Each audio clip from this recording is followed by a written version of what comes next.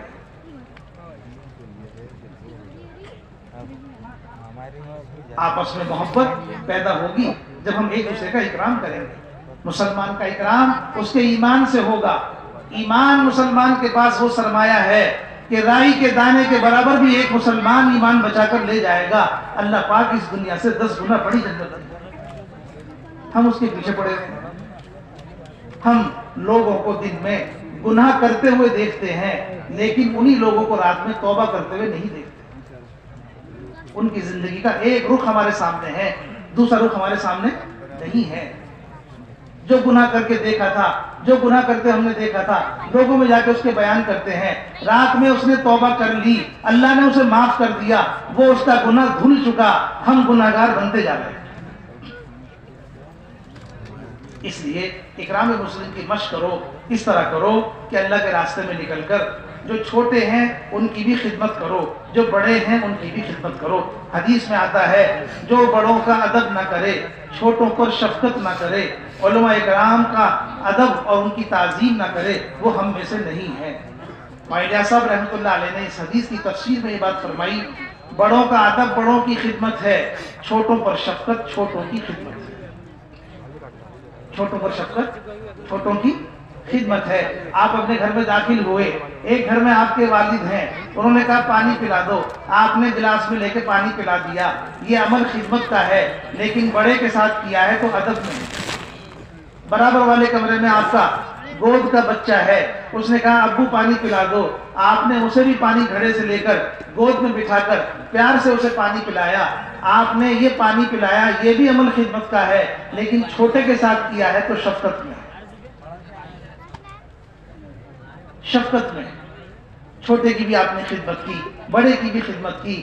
جو آدمی خدمت کرے گا اس سے سب جڑ جائیں گے، وہ سب کو جوڑ لے گا. اللہ کے راستے میں نکل کر اکرام مسلم کیسے کرو؟ ایک ایک مسلمان کا مقام پہچانو، اس کا ادب کرو اور اس کی خدمت کرو. بڑوں کی بھی خدمت کرو اور چھوٹوں کی بھی خدمت کریں گے. ہاں، اس طرح اللہ کے راستے میں نکل کر اللہ پاک سے اس کی حقیقت کو بھی مانگو. اللہ کے راستے میں نکل کر ایک صفت اپنے اندر پیدا کرو، صحیح نیت کی، اخلاص نیت. ساری چیزیں، ساری صفات، سارے اعمال کا دار و مدار اس صفت پر ہے. جب آدمی کوئی کام کرتا ہے تو اس سے پہلے اس کے دل میں اس کام کی وجہ پیدا ہوتی ہے. اگر اس کے دل میں اس کی وجہ میں اللہ کی ذات ہے تو یہ آدمی مخلص ہے، اگر اللہ کی ذات نہیں ہے، اللہ کا غیر ہے، تو یہ آدمی مخلص نہیں ہے۔ اخلاص کا فتویٰ کس سے لوگے؟ اخلاص کا فتویٰ کس سے لوگے؟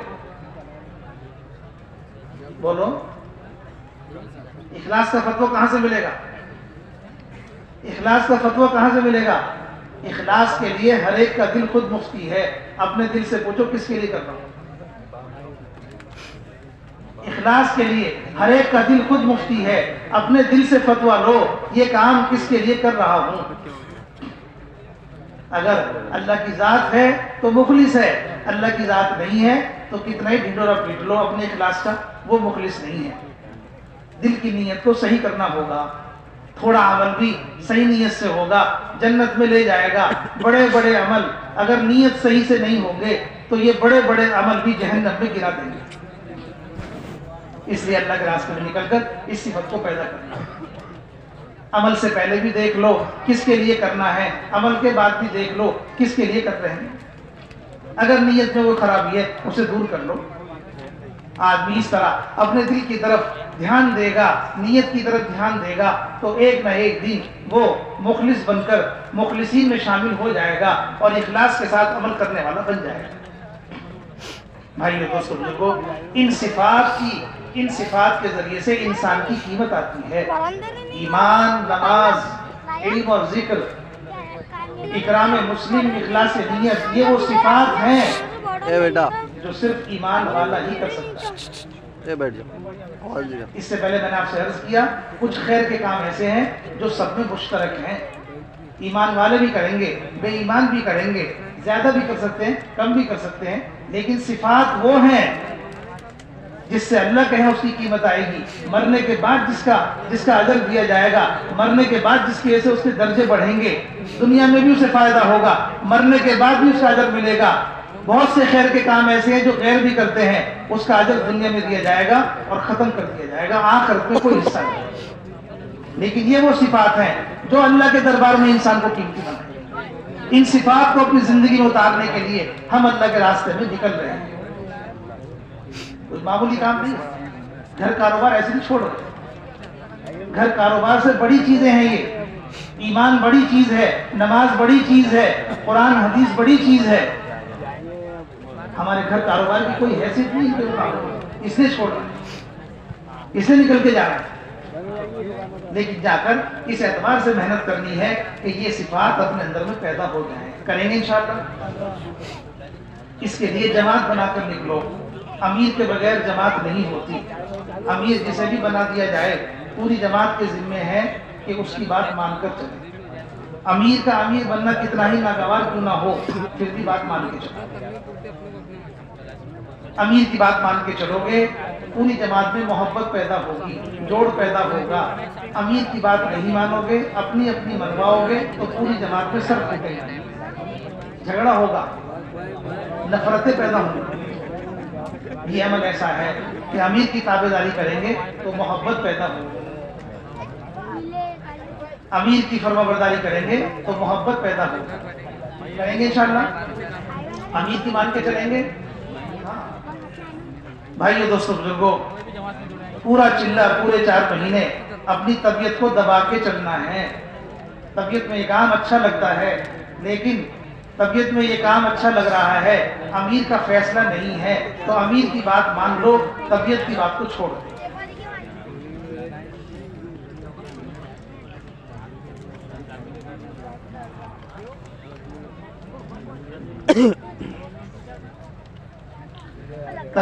اگر طبیعت کو نہ دبایا اور امیر کی بات کا انکار کر دیا، بھائیو دوستو بزرگو، ساری محنت بیکار ہو جائے گی۔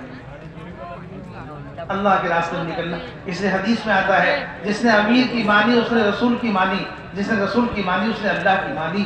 زمین پر طبیعت کو دبا کر اپنی رائے کے خلاف چل کر جو امیر کا فیصلہ ہے اس کے مطابق کر کے زمین پر اس کی مشق کر لو، اللہ تعالیٰ کی اطاعت کرنے والے بندوں میں اللہ پاک داخل کر دے۔ اس لیے اللہ کے راستے میں نکل کر ہر حال میں امیر کی مان کے چلو۔ امیر کا کام بھی یہ ہے کہ ساتھیوں کی خیر خواہی کرے، ساتھیوں کی خیر خواہی یہ ہے کہ ساتھیوں کو کام سکھاؤ، ساتھیوں کو کام سکھاؤ۔ امیر کی ذمہ داری ہے ساتھیوں کو کام سکھا کر لائے، یوں نہ کہے اگلی بار بھی میرے ساتھ جانا ہے، میرا ٹیلی فون نمبر لکھ لو، میں تمہارا امیر ہوں، تم میرے مامور ہو۔ جو لوگوں کو کام نہیں سکھائیں گے وہ اپنے سے جوڑیں گے، جو کام سکھائیں گے وہ کام سے جوڑیں گے، جو کام سکھائیں گے وہ کام سے جوڑیں گے۔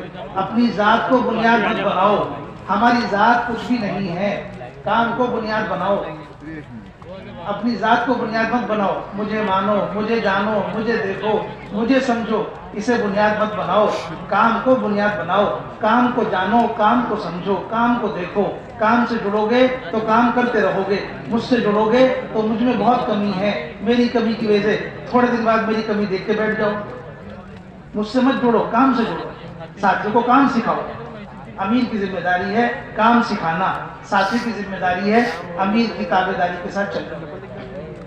مسافہ ہو گیا پوری جماعت کا، بیٹھ کر کے پوری جماعت آپس میں تعارف کر لے، امیر صاحب کون ہیں، مامور کون ہیں، ساتھی کتنے ہیں، ساتھی ایک دوسرے کو پہچان لیں، مشورہ کر لو جماعت روانہ کب ہوگی، جماعت کا رخ کیا ہے سب کو بتاؤ، سفر کب شروع کرنا ہے سب کو بتاؤ۔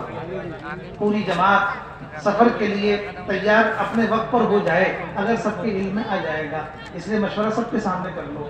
بقدر ضرورت پیسے جمع کرو، سب لوگ اپنے پیسے نکال کر کے ایک جگہ اکٹھے نہ کریں، ساری جماعت کے پیسے ایک جگہ پوٹلی میں باندھ دیے، یہ مناسب نہیں ہے۔ ہر آدمی اپنے سامان کی، اپنے ایمان کی حفاظت کرے، اپنے پیسے اپنے پاس رکھو، بقدر ضرورت سفر کرنا ہے اس کے لیے پیسے جمع کر لو، پیسے جمع کر لیے وہ پیسے ختم ہو جائیں پھر دوبارہ جمع کر لو، اس طرح ترتیب رکھو تاکہ سب اپنے سامان کی اور اپنے ایمان کی حفاظت خود کریں اور بقدر ضرورت خرچ کے حساب سے اپنے پیسے جمع کرتے رہو۔ سفر شروع کیا، سفر ریل گاڑی کا ہو، سفر بس میں ہو، سفر پیدل کا ہو، سفر عمل کے ساتھ ہوگا، سفر عمل کے بغیر نہیں ہوگا، سفر عمل کے ساتھ ہوگا۔ عمل کیا ہے؟ عمل یہ ہے سفر میں چلو تو نیچی نگاہوں کے ساتھ چلو، سفر میں چلو تو سیکھتے سکھاتے ہوئے چلو، سفر میں چلو تو ذکر کرتے ہوئے چلو۔ حضرت فرماتے تھے نگاہیں نیچی کر کے چلو گے تو دنیا کا حشر دکھائی دے گا، نگاہ اونچی کرو گے تو دنیا دکھائی دے گی، دنیا کو دیکھنے کی مشق مت کرو، دنیا کا حشر دیکھو۔ زمین میں دیکھو گے اینٹ روڑے پڑے ہوئے ہیں، یہ اینٹ روڑے بڑی بڑی بلڈنگوں کا حشر ہے، یہ بڑی بڑی بلڈنگیں ایک دن اینٹ روڑوں میں تبدیل ہو جائیں گی اور ملبے میں تبدیل ہو جائیں گی۔ نیچے دیکھو گے تو پھٹے پرانے کپڑے نظر آئیں گے۔ حضرت فرماتے تھے مولانا یوسف صاحب یہ وہ کپڑے ہیں جن کپڑوں سے تم زینت اختیار کرتے تھے، جن کپڑوں سے ایک دوسرے سے اپنے آپ کو آگے بڑھاتے تھے، ان کپڑوں کا حشر یہ ہے کہ یہ کپڑے چیتھڑوں میں تبدیل ہو جائیں گے۔ نیچے دیکھو گے تو پخانے نظر آئیں گے۔ حضرت فرماتے تھے مولانا یوسف صاحب یہ پخانے تمہیں نظر پڑیں گے، یہ ان اچھے اچھے کھانوں کا حشر ہے جن کی وجہ سے تم ایک دوسرے سے آگے بڑھ رہے تھے، ایک دوسرے سے آگے بڑھ کے دکھانا چاہتے تھے، ایک دوسرے سے اپنے آپ کو اونچا کرتے تھے۔ یہ اچھے اچھے کپڑے، یہ اچھے اچھے کھانے، یہ اچھی اچھی بلڈنگیں، ان چیزوں سے تم دنیا میں اپنے آپ کو بڑھا کر دکھانا چاہتے تھے۔ ان کا حشر یہ ہے کہ یہ پخانوں میں تبدیل ہو جائیں گے، اچھے اچھے کھانے، یہ کپڑے اچھے اچھے چیتھڑوں میں تبدیل ہو جائیں گے، یہ تمہاری اونچی اونچی عمارتیں ملبے میں ایک دن اور یہ اینٹ روڑوں میں تبدیل ہو جائیں گی۔ یہ دنیا کا انجام ہونا ہے، یہ حشر ہے۔ حضرت فرماتے تھے نیچی نگاہوں کے ساتھ چلو، ذکر کرتے ہوئے چلو، بازار ہے چوتھا کلمہ پڑھو، گلی محلے ہیں تیسرا کلمہ پڑھو، اور چلتے ہوئے تعلیم کرتے ہوئے چلو۔ کتاب پڑھنے ہی کا نام تعلیم نہیں ہے، سیکھنے سکھانے کو بھی تعلیم کہتے ہیں۔ دو دو کی جوڑی بنا لو، بھائی میرا کلمہ سن لو اپنا سنا دو، میری نماز سن لو اپنی سنا دو، ایک دوسرے کو سیکھتے سکھاتے ہوئے چلو۔ اس طرح سفر کرو۔ ریل گاڑی کا سفر ہوگا تو نمازیں بھی ادا کرو، لمبا سفر ہے، وضو کرو ریل گاڑی کے اندر کے حصے میں، باہر کے حصے میں وضو مت کرو، کیچڑ ہوگی، دوسرے مسافروں کو تکلیف ہوگی۔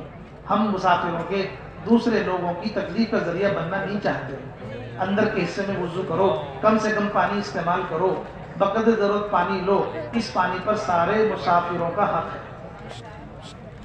جتنا دل میں آ رہا ہے اتنا مت بہاؤ، وقت کی ضرورت پانی استعمال کرو۔ نماز پڑھ لو، ایسی جگہ نماز پڑھو کہ راستہ نہ رکے، راستے میں مجبوری ہے پڑھنی پڑے تو اتنی جلدی پڑھو کہ یہ نہیں کہ راستے میں کھڑے ہو کے لمبی لمبی نماز پڑھ رہے ہیں۔ سواری کے اوپر جب سوار ہوتے ہیں تو مختصر نماز پڑھو، سفر میں سواری سے اتر کے چاہے جتنی مرضی لمبی نماز پڑھو، لیکن جب آپ سفر میں سواری پر سوار ہو تو مختصر پڑھو، دوسرے لوگوں کو تکلیف نہ ہو، آنے جانے کے راستے بند نہ ہوں، اس طرح نماز ادا کرنے کی کوشش کرو۔ دوسروں کا اکرام کرو۔ اتنا موٹا آدمی اسٹیشن پہ چڑھا، اس سے زیادہ بھاری اس کے بیگ تھے، جماعت کے ساتھیوں کو نظر آ گیا، وہ کھڑکی پر چلے گئے، انہیں لگا کہ یہ آدمی مشقت کے ساتھ اپنی سیٹ تک پہنچے گا، اس کے بیگ اٹھوا دیے، اسے سیٹ تک پہنچا دیا، اس کا سامان رکھوا دیا۔ اتنا بھی اکرام کر لو گے تو اس سے بھی اس کے دل میں اسلام اور مسلمان کی جگہ ہے، دونوں کی محبت پیدا۔ خدمت کدورت کو ختم کرتی ہے، خدمت نفرت کو ختم کر دیتی ہے، اور خدمت جو ہے وہ نفرت کو محبت میں بدل دیتی ہے۔ اکرام کرتے ہوئے چلو دوسروں، بھائیو دوستوں بزرگوں، اسی طرح سے جب اتر گئے، پوری جماعت اتر کے اپنے ساتھیوں کو دیکھ لو، سامان بھی دیکھ لو، سب آ گیا، اب اس بستی کی طرف چلو جس بستی میں آپ کی جماعت کا رخ ہے۔ کوشش کرو جب بستی دور سے نظر آ جائے تو وہیں رک کر کے دعا مانگو، بستی میں داخل ہونے سے پہلے دعا مانگو۔ بستی نظر آ گئی، ساری جماعت رک جائے، ہاتھ پھیلا کر پوری جماعت، یہ بڑا اس وقت موقع ہے اللہ سے مانگنے کا۔ جماعت کیا مانگے؟ سب سے پہلے جماعت اپنی بے بسی، اپنی بے کسی، اپنی بے چارگی، اپنے سے کچھ نہ ہونے کا اللہ تعالیٰ سے، اللہ تعالیٰ کے سامنے اس کا اقرار کرے، اپنی کمزوری کا اقرار کرے، اپنی بے بسی، اپنی بے کسی، اپنی بے چارگی، اپنے سے کچھ نہ ہونے کا اللہ تعالیٰ کے سامنے اقرار کرے۔ کام کرتے کرتے کام کرنے والے یہ سمجھنے لگتے ہیں اب کام ہم کر رہے ہیں، اب کام ہم سے چلتا ہے، ہم پرانے ہیں، ہم جہاں جائیں وہاں کے علاقوں کو کھڑا کر دیں، وہاں کے کام کو کھڑا کر دیں۔ کام کرتے کرتے کام کرنے والے کے دل میں یہ باتیں آ جاتی ہیں۔ اس لیے جب بستی میں داخل ہو تو ان ساری چیزوں کا انکار کرو، اے اللہ ہم سے نہیں ہوگا، کرنے والی ذات تیری ہے، ہم کمزور ہیں، ہم سے کچھ نہیں آتا۔ گڑ گڑا کر خوشامد کرتے اللہ پاک سے یہ دعا مانگو۔ بھائی دوستو بزرگوں، اللہ تعالیٰ کے نزدیک کمزوری رکاوٹ نہیں ہے۔ اللہ تعالیٰ کام لے لیتے ہیں کمزور سے، لنگڑے مچھر سے نمرود کو مروا دیا، چھوٹی چھوٹی چڑیاؤں سے ہاتھیوں کو مروا دیا، 2 چھوٹے بچوں سے ابو جہل کو مروا دیا۔ کمزور سے کام لیا، طاقتور کو ختم کرا دیا۔ اللہ تعالیٰ کام لینے والے ہیں، اللہ کا ارادہ جس سے کام لینے کا ہو گیا اس سے کام لے لیں گے، اس سے کام لے لیں گے۔ ہم کمزور ہیں، ہم سے نہیں آتا، اللہ کا ارادہ ہو گیا کام لینے کا۔ کمزور سے کمزور جماعت جو اپنی کمزوری کو اللہ کے سامنے رکھتے ہوئے اللہ تعالیٰ سے اللہ سے مدد مانگ لے گی، اللہ پاک اس کمزور جماعت سے بھی بڑی خیر کا کام کرے گا۔ اس لیے اپنی کمزوری کو اللہ کے سامنے رکھو اور اللہ سے مدد مانگو۔ بستی میں داخل ہو گئے، مسجد آ گئی، سنت کے مطابق مسجد میں داخل ہو گئی۔ دوران سفر سنتوں کا مذاکرہ کر لو، مسجد میں جانے کا کیا طریقہ ہے۔ حضرت فرماتے تھے ہمارے اس کام کا مقصد احیاء سنت ہے۔ ایک سنت تو وہ جو معمول میں ہے، وہ تو ہے اتباع سنت، اور ایک سنت وہ جو معمول سے ختم ہو گئی، ان کو زندہ کرنے پر 100 شہیدوں کا ثواب، جن کا معمول نہیں۔ نظام الدین کے اندر ایک میواتی پانی پینے چلا، اس نے گھڑے میں سے پانی نکالا، الٹے ہاتھ سے پانی پینا شروع کیا۔ اس کا ساتھی دوسرا میواتی دور سے بیٹھا ہوا دیکھ رہا تھا، اس نے وہیں سے چلانا شروع کیا، اور وہ کھڑا ہوا اور وہاں سے بھاگا، اور چلاتے ہوئے اس نے یہ کہا اپنے ساتھی سے، او فلاں اپنے ہاتھ سے پانی پی، اپنے ہاتھ سے پانی پی، اپنے ہاتھ سے پانی پی۔ میوات میں سیدھے ہاتھ کو اپنا ہاتھ کہتے ہیں، تو وہ اپنے ساتھی کو یہ کہتے ہوئے دوڑا کہ او فلاں سیدھے ہاتھ سے پانی پی، سیدھے ہاتھ سے پانی پی۔ حضرت مولانا صاحب رحمۃ اللہ علیہ یہ منظر دیکھ رہے تھے، دیکھ کر کے وہ اس منظر کو خوشی کے مارے جھوم گئے اور کھڑے ہو گئے اور یہ کہنے لگے اللہ نے میرا کام چلا دیا، اللہ نے میرا کام چلا دیا، اللہ نے میرا کام چلا دیا۔ ایک امتی کو دوسرے امتی کو دیکھ کر، خلاف سنت عمل دیکھ کر ایک امتی کے دل میں دوسرے امتی کو روکنے کی فکر پیدا ہو گئی، یہی میرا کام ہے۔ اس لیے کوشش کرو سنت کے مطابق مسجد میں داخل ہونے کی، سیدھے پیر سے مسجد میں داخل ہو، سنتوں سے یہ کام ترقی کرے گا، سنتوں سے کام ترقی کرے گا۔ سیدھے پیر سے داخل ہو جاؤ، دعا پڑھ کے داخل ہو جاؤ، مسجد میں سامان رکھ دو، کھانا پکانے کا سامان باہر کے حصے میں رکھو، یا کچن ہے تو کچن میں رکھو، اپنی ضرورت سے فارغ ہو کر مسجد میں بیٹھنے سے پہلے نماز پڑھ دو، جس کام کے لیے مسجد بنائی گئی ہے اسے کرو، نماز پڑھ کے بیٹھ جاؤ۔ مشورے کے لیے بستی والوں کو بھی بلا لو، مشورے کے لیے بستی والے آ جائیں تب بھی، نہ آئے تب بھی، ہر حال میں مشورہ کرنا ہے، ان باتوں کو سامنے رکھ کے مشورہ کرو۔ پہلی بات یہ ہے کہ ہمیں نقد جماعت نکال دیجیے، پہلا تقاضا ہے نقد جماعت، دوسرا تقاضا ہے مسجد وار جماعت، تیسرا تقاضا ہے اپنی جماعت۔ نقد جماعت جس طرح ہم نکل کے آئے ہیں اس طرح اس بستی کے لوگ بھی اللہ کے راستے میں نکل گئے ہیں، اس کا مشورہ۔ دوسرا ہے مسجد وار جماعت، ہم یہاں سے 2-4 دن ٹھہریں گے اس مسجد کے اندر، اس کے بعد آگے چلے جائیں گے۔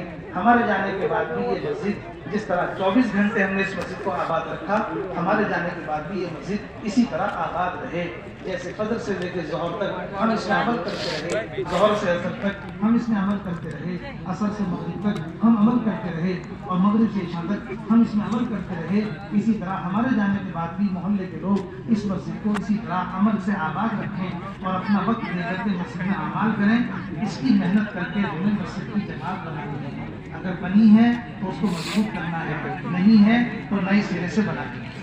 لیکن اس کا مسجد وال جماعت کا سب سے پہلا کام یہ ہے 24 گھنٹے مسجد کو آباد کرے، جس طرح ہم اللہ کے راستے میں نکل کر اس مسجد کو آباد کر رہے ہیں، اس کے لیے مسجد کی جماعت بنانی۔ تیسرا کام ہے اپنی جماعت، صبح سے لے کے شام تک کے جو معمولات ہیں انہیں بھی طے کر لو، تعلیم کون کرے، خدمت کون کرے، اعلان کون کرے، بیان کون کرے، ہر وقت کے لیے عمل، ہر عمل کے لیے وقت کی ترتیب بنا دو گے تو وقت کی حفاظت اور عمل کی پابندی یہ ہماری ترقی کا ذریعہ ہے۔ جس آدمی کی زندگی میں عمل کی پابندی نہیں ہے اور وقت کی حفاظت نہیں ہے، یہ آدمی آزاد ہے، اور آزاد آدمی برباد ہے۔ یہ آزادی بربادی نہ کرے۔ مومن آزاد نہیں ہے، مومن پابند ہے۔ اس لیے اللہ کے راستے میں نکل کر پابندی کے ساتھ عمل میں رہنے کی جو ہے وہ مشق کرو۔ بھائی دوستو بزرگو، تیسری یہ 3 باتوں کو سامنے رکھ کے مشورہ کرو۔ مشورے کے بعد ایک جماعت ملاقاتوں کے لیے بھیج دو، چاہے کوئی نہ کرے، خصوصی ملاقات۔ ایک جماعت خدمت کے لیے بھیج دو، چاہے بھوک نہ ہو، باقی ساتھی تعلیم میں لگ جائیں، چاہے تھکے ہوئے کیوں نہ ہو۔ دعوت کا عمل شروع کر دو، تعلیم کا عمل شروع کر دو، خدمت کا عمل شروع کر دو۔ اس کام سے، اس عمل کے ذریعے سے پورا ماحول بن جائے گا، پورا ماحول خدمت میں بھی بھیج دو، بول رہے ہو انتظار مت کرو۔ آپ کی جو تعلیم صبح کی ہوگی، اس صبح کی تعلیم میں پہلا ہے قرآن پاک کے سیکھنے سکھانے کے حلقے لگانا۔ دوسرا عمل صبح کی تعلیم میں کتاب پڑھنا، منتخب احادیث صبح پڑھی جائے گی، منتخب احادیث صبح پڑھی جائے گی، 6 صفات کا مذاکرہ بھی صبح ہوگا۔ 3 کام صبح کی تعلیم میں ہوں گے، قرآن کا سیکھنا سکھانا، منتخب سے کتاب پڑھنا، اور تیسرا ہے 6 صفات کا مذاکرہ۔ یہ 3 کام صبح کی تعلیم میں ہوں گے۔ دوپہر کے بعد کی تعلیم ہوگی، ظہر کے بعد اس میں کتاب پڑھی جائے گی، فضائل اعمال، جتنے اس میں باب ہیں ہر باب میں سے تھوڑا تھوڑا پڑھو۔ فضائل صدقات ساتھ میں رہے گی، ہر کتاب میں سے تھوڑا تھوڑا پڑھو۔